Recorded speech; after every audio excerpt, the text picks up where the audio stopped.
This is also the prime time for swarming, a natural process where the old queen and about half of the hive's population pack their bags and leave to start a new colony. Swarming may sound chaotic, but it's actually an impressive display of planning. Scouts venture out and find the perfect real estate, usually a hollow tree or an abandoned attic, and report back with their findings. It's like Zillow for bees, but with a lot more buzzing. Glad to know that bees are not the only species that get angry every so often and threaten to move out their families to start fresh somewhere else. Summer is all about stockpiling. The hive turns the wax into its home and fills it with honey and pollen reserves. Worker bees are literally working themselves to death, with foragers flying as far as 5 miles to find the best nectar. The hive is a relative machine, running at peak efficiency. It's nature's version of the corporate grind, complete with endless overtime and 0 weekends off. As temperature drops down and flowers, the hive shifts into conservation mode as fall arrives. The queen lays fewer eggs, and the workers focus on sealing up the hive to keep out drafts. This is also the time when the drones get the boots. That's right, since they don't contribute to winter survival, the worker bees pick them out in a ruthless cost-saving measure. It's like corporate downsizing, but instead of a pink slip, all of the drones get starvation and hypothermia. It's harsh, but it's effective. Winter is when the hive hunkers down and huddles together for warmth. Literally. The bees form a tight cluster around the queen, vibrating their flight muscles to generate heat. The center of the cluster stays at 1 degrees Fahrenheit, while the outer layers are more like an unheated garage in February. The bees take turns rotating through the cluster, ensuring that everybody gets a chance to get warm. During this time, the hive relies entirely on the honey and pollen reserves collected during the summer. It's a delicate balancing act. Run out of food, and the colony starves. Eat too little, and they'll freeze. Worker bees take on the role of energy accountants, carefully balancing the hive supplies to make sure they like a bee version of a snowed-in family, but without the board games. By the time the first flowers bloom, the hive is ready to start the cycle all over again. The workers emerge from their winter cluster, stretch their wings, and building the colony. No patience, no downtime, just an endless cycle of buzzing and bustling. You thought your 9 to 5 was exhausting. I could easily talk for 8 more hours about honeybees, but this video is long enough, and this is as good of a spot as any to end it. If you're interested in hearing more about this topic or another topic, put it in the comments and I might make one. Make sure to give this video a like and subscribe if you have not already. It helps me out a lot and it's free to you. Anyway, thanks for watching.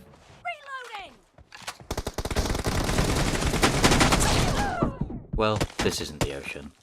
That's because you initially hatched from an egg while still inside your mother. Even at this age, work has already started as you're introduced to the predatory lifestyle by mum feeding you some undeveloped eggs. Once you hit 5 feet, you are born. Somewhere. We don't really know where because we've never seen it, but we can narrow it down to the whole ocean, likely at one of these prey-rich hotspots. Along with your 7 siblings, you immediately swim away from mum, who may now only see you as prey, which is probably what happened to this guy. I'm sure that's not a story.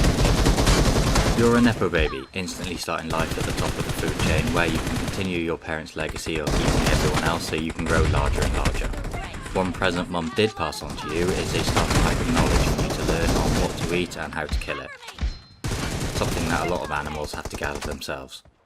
Let's see what's next on the list. Many great whites don't survive the first year, so you have to get a move on and focus on pure growth. Your jaw isn't quite strong enough to take on large prey, so you stick to smaller fish and whatever else you can find. Because of your smaller size, you live a sheltered life around shallow coastal waters, but these early years see your fastest growth rate, adding on about a foot per year until you reach 3 or 4 years old. As you come to the end of your pup years, you decide to celebrate with a one-off treat. You are now a juvenile great white shark. You enter life as one of the smallest baby fish in the ocean, literally smaller than a grain of rice. While other fish babies at least look like mini versions of their parents, you're just a weird spiky ball floating around with a tail. And you're not alone. You're born with thousands of siblings, all of you looking like confused tiny puffs drifting wherever the ocean takes you. You'll need to grow 60 million times bigger, assuming you don't get eaten in the next 5 minutes. Your first day is basically a game of don't get eaten on hard mode. The ocean is full of hungry mouths, and right now you're about as threatening as a floating piece of dust. That fish swimming nearby, it just ate 50 of your siblings without even noticing. The ocean currents aren't helping either. Massive streams of water flowing through the sea like underwater highways, except you can't choose which exit to take. You and your remaining siblings are just getting pushed around like leaves in the wind. Speaking of moving around, whoever designed your fins clearly didn't finish the job. You try to swim, but all you manage is a pathetic wiggle. Not that you have time to feel embarrassed, you're too busy trying to figure out which end is in front. Your siblings aren't doing any better. It's like watching a bunch of dizzy toddlers trying to walk for the first time. Your first attempt at finding food is even worse. Your mouth doesn't even close properly. You're stuck with a permanently surprised face. Spot some tasty-looking plankton floating by, but catching food with an always open mouth is like trying to catch water with a broken net. Most of it just flows right past when you spin around helplessly. Just when you think things can't get any worse, you discover another design flaw. You can't swim backwards. At all. Ever. Got something scary coming at you from the front? Too bad. Your only options are to keep swimming forward and hope for the best, or try to turn around like you're learning a new dance move. The hours turn into days, and somehow you're still alive, though you're pretty sure it's more luck than skill. You drift through the ocean like a lost balloon, eating whatever floats into your permanently open mouth. Your siblings? Most of them are already someone's snack. Out of the thousands of baby sunfish born with you, maybe one or two will make it to adulthood. Right now, your odds aren't looking great. But hey, at least you're not alone in your struggle. Yet, days turn into weeks, and somehow you've survived your helpless baby phase. You start noticing changes. Your body feels different, rounder. Those useless little fins, they're actually starting to work. You give them an experimental flap and whoa, you actually move forward, intentionally this time. It's not exactly graceful, but hey, at least you're not just drifting aimlessly anymore. But growing bigger comes with its own special set of problems, and trust me, you're about to face the biggest problem that'll haunt you for your entire life. What is it? Oh, you'll find out soon enough, and it's way worse than you're imagining. The other day, you're cruising along when you spot it, the most perfect, juicy jellyfish you've ever seen. Time for lunch. You start swimming toward it, feeling pretty confident about your improved swimming skills. 10 seconds pass, still swimming. 20 seconds. Why isn't it getting any closer? A minute later, you finally reach your target, only to bump your face right into it and discover it's actually a plastic bag floating twice as far away as you thought. Turns out depth perception isn't your strong suit. This happens 3 more times that day alone. At this point, you're starting to think maybe you need glasses. Now you're facing a different problem. You keep floating to the surface like a broken pool toy. Apparently, nobody told your body that fish are supposed to stay underwater. One morning, you find yourself stuck up top, getting roasted by the sun. Ever tried pushing a balloon underwater? Yeah, that's your life now. You're drifting near the surface one day, trying to spot some jellyfish for lunch, when you hear a weird rumbling sound. Something massive is moving toward you. Your brain takes way too long to process what it is. Oh wait, that's a boat. And it's not as far away as you thought. Thanks again, terrible depth perception. You try to dive down, but of course, your body decides this is the perfect time to float like a cork. At the last second, you manage an awkward panic dive. The boat passes right over where you were floating, leaving you with a racing heart and a new item on your trying not to die checklist. Once your heart stops racing and you finally calm down, your stomach reminds you why you were up there in the first place. Food. You spot what looks like the perfect jellyfish floating nearby.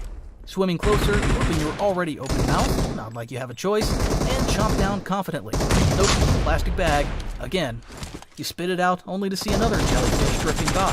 This one has to be real, right? Wrong. Another plastic bag.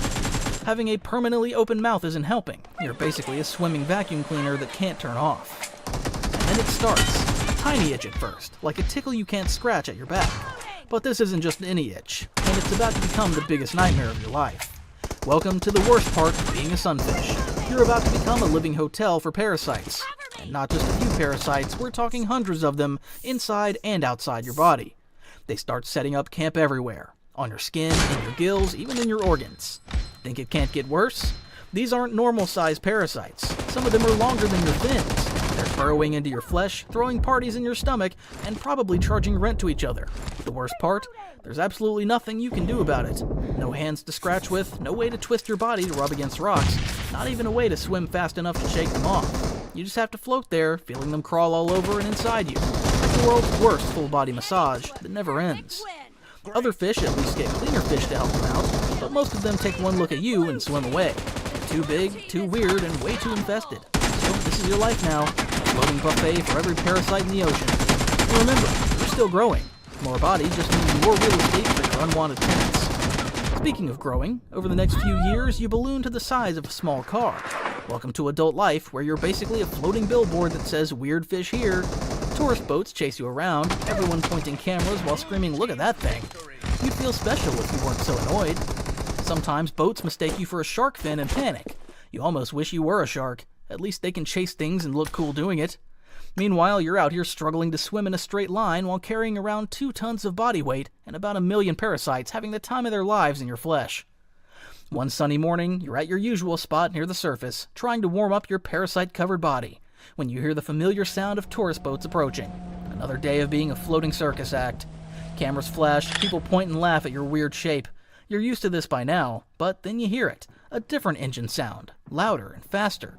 Before your slow brain can process what's happening, before you can even attempt your clumsy dive, a speedboat crashes into you at full speed. The impact sends shockwaves through your massive body. The ocean around you turns red. Your last thought as you sink into the darkness? Maybe being this big wasn't such a good idea after all. The tourists got their final photos though, just not the ones they were expecting. You're born into a strange world, floating in a nest made of bubbles. Not just any bubbles. Your dad literally made them with his own saliva. Yeah, that's your first home. While other animals get cozy nests or protective eggs, you get a bunch of spit bubbles. Welcome to life. As you hatch, you wiggle free along with thousands of your siblings. All of you look like tiny transparent noodles drifting in the murky water. Your first few movements are wobbly and confused. Left, right, up, down. Who knows which way is which? And if that's not bad enough, you're supposed to be this amazing electric creature, but right now you can barely make a spark. It's like having superpowers, except they forgot to turn them on. But you don't get much time to figure things out. The Amazon River isn't exactly a friendly place for baby electric eels who can't even power a tiny light bulb. Every shadow makes your tiny heart race, and for a good reason. That floating log nearby?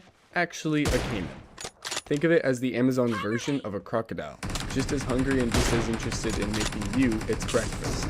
Those bubbles on the surface? Probably a giant fish coming up for a snack, and you're the perfect size for a quick bite. Small, slow, and maybe yummy. Your stomach starts to rumble, and that's when you realize, no mom or dad around to feed you. They dished you faster than a teenager dishing homework. Suddenly you spot something small moving through the murky water, your first potential meal. You wiggle towards it, but so do about 50 of your siblings. It's chaos. Everyone's scrambling, pushing, shoving, trying to grab this tiny fish. By the time you actually reach where the fish was, all that's left is water and a bunch of equally disappointed brothers and sisters. Turns out being born into a family of thousands means dinner time is never peaceful, and you're definitely not the fastest in the family. Your lungs start burning. Unlike normal fish that can just chill underwater forever, you have to constantly swim up to the surface for air. Yeah, someone clearly messed up in the design department. You're a fish that can't properly fish. You look up nervously at the bright surface above. Just as you're about to take your first swim up, you spot a shadow moving overhead. Your heart races, but your lungs are screaming for air. You don't have a choice. You gather all of your courage, zoom up to the surface, grab a quick breath, and dart back down to safety as fast as you can. Well, that's something you'll have to do every single day of your life. Thanks a lot, nature. Oh, and I forgot to tell you something very important. The water you're living in isn't exactly a crystal clear swimming pool. It's the Amazon River, and it's basically brown soup. You can barely see your own tail in front of you, let alone what's swimming around you. You keep bumping into things like logs, rocks, and sometimes angry piranhas, who by the way are not interested in your apology. Sure, you're supposed to develop some fancy electric sensors to help you navigate, but right now, you're about as useful as a broken compass. So here you are, basically blind, swimming around in muddy water, hoping whatever you just crashed into isn't hungry. By your 3rd month, you're starting to generate more power, maybe 10 volts. Congratulations! You've upgraded from completely useless to mildly annoying. Other fish don't flee in terror, they just get slightly irritated, like when someone keeps poking you with a finger. Your hunting technique is less mighty predator and more, please stay still while I try to shock you with my weak battery powers. But here's where things start getting interesting. As you grow, that pathetic zap starts becoming something more substantial. 20 volts, 30 volts, 50 volts. Now we're cooking. Small fish actually start taking you seriously. Sure, you're still nowhere near full power, but at least you're not the underwater equivalent of a TV remote with dying batteries anymore. By 6 months, you're pushing 100 volts and life is getting better. You spot a juicy fish swimming nearby, the kind that used to laugh at your tiny zaps. You focus, feel the electricity building up in your body, a whole 100 volts now, and let it rip. The fish freezes, stunned by your shot. Success! But there's just one tiny problem you're discovering. Your own electricity flows through the water around you too. So when you rush to grab your stunned prey, you swim right into your own electric field. Ouch! It's like cooking a great meal and then spilling it all over yourself. The fish recovers and swims away while you're left there feeling tingly from your own shock. Hulu being an electric eel meant sometimes zapping yourself during dinner. But hey, at least you're getting better at hunting. You just need to work on your timing. As your first year approaches, you're finally starting to become something that deserves the name electric eel. Your voltage is climbing higher and higher, and predators are starting to think twice before trying to eat you. Sure, you're still stuck in muddy water, still have to surface for air like some confused amphibian, and still occasionally shock yourself. But hey, at least you're not just a living battery with performance issues. Welcome to your teenage years. While human teens worry about acne and awkward school dances, you've got your own special problems. Sure, you're now packing some serious voltage. We're talking 400 volts and climbing. But it's not all shocking glory. Try making friends when you're basically a swimming power plant. Get too excited around another eel? Zap! It's like having a really bad static electricity problem, except instead of small shocks, you might knock someone unconscious. Things are different now. You've discovered you have not just one, but 3 electric superpowers. First, there's your gentle electric pulse, like a built-in radar that helps you see through the murky water. Then comes your medium shock, strong enough to stun small fish for dinner. And finally, your most powerful attack, a massive shock that can even make a caiman think twice about trying to eat you. Speaking of predators, remember that caiman that used to terrify you? Just yesterday, you saw one swimming nearby. Your heart started racing, but then something amazing happened. You let out a powerful shock, and that caiman darted away so fast, you could have sworn it was walking on water. Even those troublemaking river otters that hunt in groups stay clear of you now. But being powerful comes with its own problem. The other day, you spotted some fish swimming together, having fun. You tried to join them, but as soon as they saw you coming, they all scattered. Turns out being a living battery means everyone's too scared to be your friend. Plus, creating all this electricity makes you super hungry all the time. It's like having a superpower that makes you need to eat every few hours. You spot another fish, shock it for dinner, but now you're tired and need to find more food again. Who knew being electric could be so exhausting? There are some good things about being all grown up with your electric powers. The other day, you were swimming along when you felt something move nearby. Not saw it, felt it. Your electric sense has gotten so good, you can tell exactly what's swimming around you, how big it is, and which way it's moving. It's like having superpowered eyes that work in the dark, muddy water. You've also found the perfect spot in the river, a cozy bend with plenty of hiding places and lots of fish swimming through. But here's the thing, other electric eels want your spot too. Just yesterday, another eel tried to move in. What happened next was like an underwater light show. Both of you releasing shock after shock, seeing who would give up first. The water practically crackled with electricity. Finally, the other eel decided your spot wasn't worth the trouble and swam away. Being king of your territory isn't easy, but at least you've gotten the power to keep it. After winning the fight and defending your territory, you notice something else, another electric eel swimming by. But this time, it's different. It's not about fighting for territory. There's something special about this one. The only problem? You're both walking power plants. Getting close to another electric eel is tricky business. One wrong move and you both end up shocking each other. So you have to be extra careful, moving slowly, trying to get close without setting off a spark show. But eventually, you figure out, turns out love really can conquer all. But you know what? Life isn't so bad anymore. Sure, you still have to come up for air like some confused fish-snake hybrid. And yes, sometimes you shock yourself when you're just trying to enjoy a meal. But you've gone from being a pathetic little voltage nugget to becoming one of the Amazon's most powerful creatures. You're not just surviving anymore. You're thriving. Those river otters that used to hunt you, now they spread rumors about how their cousin's friend's sister once got shocked by an electric eel and saw all of their ancestors. That caiman that terrorized you as a baby, it now pretends to be asleep when you swim by. You've become the thing that goes bump and zap in the night. So maybe being born as an electric eel doesn't completely suck anymore. Sure, it's not perfect, but hey, at least you're not a regular fish, still swimming around using their boring old eyes and fins while you're here living your best life as nature's most shocking success story.